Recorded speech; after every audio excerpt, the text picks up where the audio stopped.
Today I'm making salsa.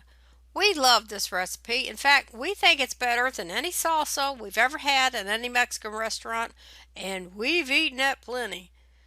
You probably know that I do a lot of canning, but I don't can salsa because I've never seen a canning recipe for it that didn't have vinegar in it, and I don't think vinegar belongs in salsa.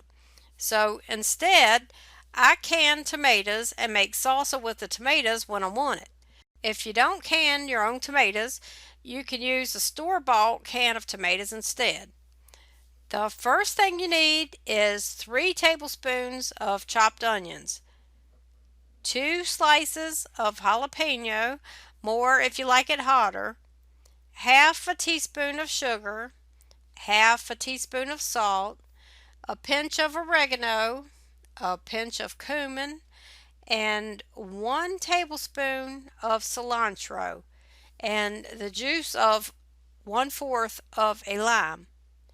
So that I won't end up wasting a whole lot of cilantro and limes, I chop up the cilantro, put a tablespoonful in each section of an ice tray, add lime juice, and freeze it.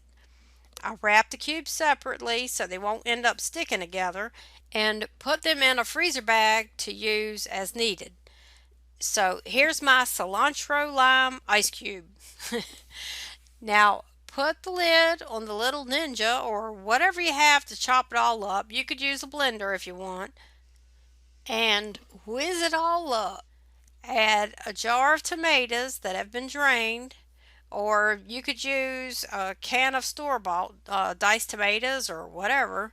Just add the tomatoes. Now put the lid back on and give it a pulse or two, and that's it. Now guard it with your life because it's good. We really do like this better than any we've had in a Mexican restaurant. Many times Bobby said that he wished I could just go back there and tell the cook in the restaurant how to make salsa. So be sure to give this a try. It really is good. So that's how I make salsa. I hope it helps.